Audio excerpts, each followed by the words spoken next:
Welcome to Downtown Sports. My name is Downtown Stephen Brown, and in today's video, guys, I've been going over different options and ways that the Maple Leafs could improve their team right now and at the trade deadline and afterwards, of course, but I've been kind of racking my brain over a couple of different options, so maybe it'll help if I just turn on the camera and talk it out with you guys.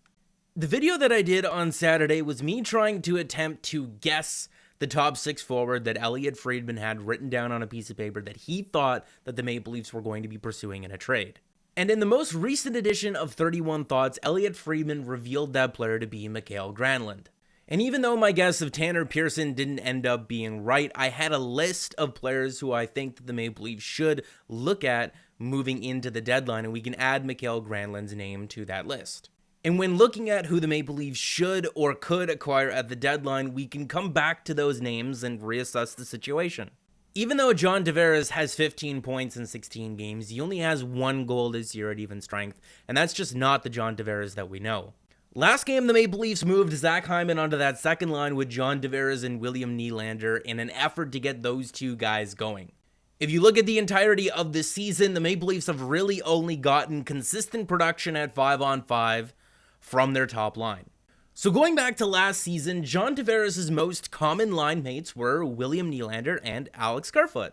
And if you're looking at the fancies and the underlying stats there, that line did have success. And with Kerfoot struggling at the third line center position, maybe does it make sense to reunite that trio? But the problem is that if you reunite that trio, then you have a hole at the third line center position that needs to be filled.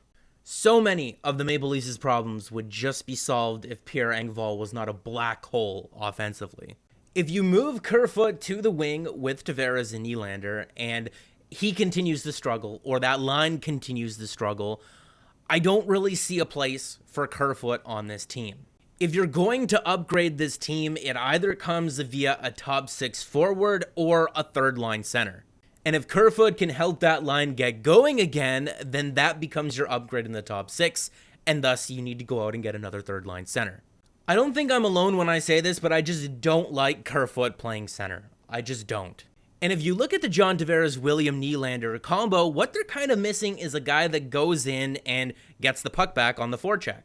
And Kerfoot is that kind of player to a certain degree. He does forecheck well, not insanely well, but he also adds a little bit of playmaking to that line. He doesn't carry the puck, he doesn't shoot the puck, but he is a good passer and he will go in there and get the puck back. So with reuniting John Tavares and William Nylander with their most common line mate last season in Alexander Kerfoot helps rejuvenate that second line and gets them going at 5-on-5, like I said, you only need a third line center. If moving Kerfoot back into that position doesn't fix things and he continues to struggle, well then the Maple Leafs need a top six forward and a third line center. I'm just going to keep on repeating it. The Maple Leafs have an opportunity this year to be 8 wins away from the Stanley Cup, and all they have to do is be the best team in Canada. 4 wins away from the Cup Finals, and all they have to do is be the best team in Canada. This is not a season to say, maybe we'll see what happens.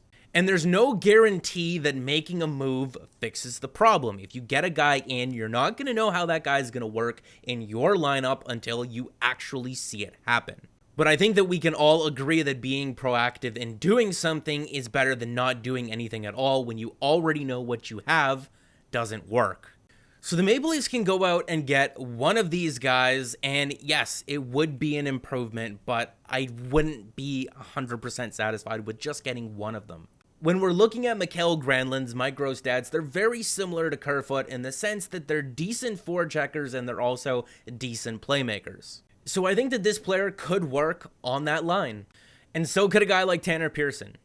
But like I said, I'm not a huge fan of Kerfoot at the third line center position, so if you're acquiring Granlund, you're acquiring him to play on the second line. The Maple Leafs want Zach Hyman outside of the top six because they want that third line to be a shutdown line, and they want them to play exclusively in the defensive zone so that there's more offensive shifts available for the top two lines. And if you're looking at Granlund's zone starts over the course of his career, and especially the last 3 seasons, this is an offensive player. So in my mind, if you're acquiring Granlund, you have to trade Kerfoot and get someone else to play third center. And in my mind, that's where 35-year-old Travis Zajac comes into play. Zajac does have a no trade clause, so we would have to waive that, but being 35 years old and nearing the end of his career, I would think that he would want another opportunity to win because it doesn't look like the Devils are going to provide him with that. He's a little bit more of an expensive option at $5.75 million, but what you have to remember is that by the time the deadline rolls around, these players' salaries are prorated to about 50% or so, so the Maple Leafs don't need $5.75 million in cap space, and if the Devils retain 50% of his salary, as this is the last year of his deal, the Maple Leafs really don't need that much cap space to acquire this player. And then at that point, if you wanted to go out and get a Tanner Pearson or a Mikael Granlund, maybe you can include Kerfoot in a separate deal. Maybe it's a 3-team trade. Kerfoot, Granlund, Pearson all make about the same amount of money. And if the Maple Leafs really want that third line to be a hard-working defensive shutdown line, I don't think that there's a guy better in the NHL than Travis Zajac at being a shutdown center in your bottom six. If you're looking at the shot attempts, so the CF percentage relative, Travis Zajac this year playing in a very, very heavy defensive role is controlling the majority of the shot attempts relative to his teammates.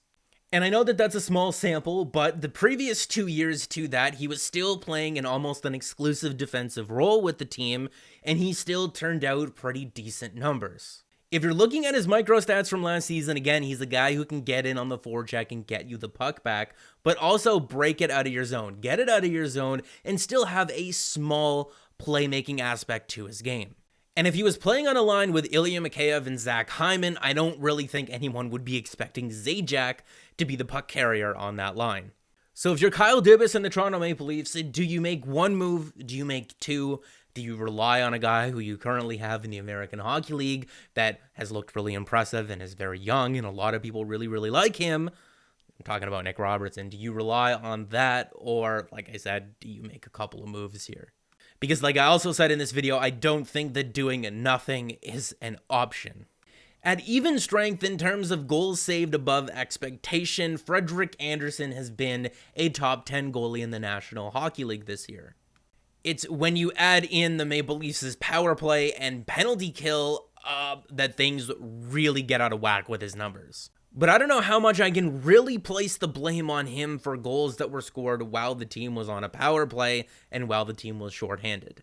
But anyway, that's going to be it for this video, guys. Make sure to leave me a like on the video if you did like it and subscribe for more because more is always on the way. And guys, nothing really to remember at the end of this video. I just wanted to kind of make an update to the video that I made on Saturday. And kind of go over the options here because I was looking at it and I really didn't know what to do. But after talking it out, I don't hate going after a guy like Zajac and maybe possibly making another deal and replacing Kerfoot if reuniting him with that trio doesn't get that line going again. All I know is that the next two games are against Ottawa, and then you got the Montreal Canadiens again after that, and I'd really like to be ready for that game.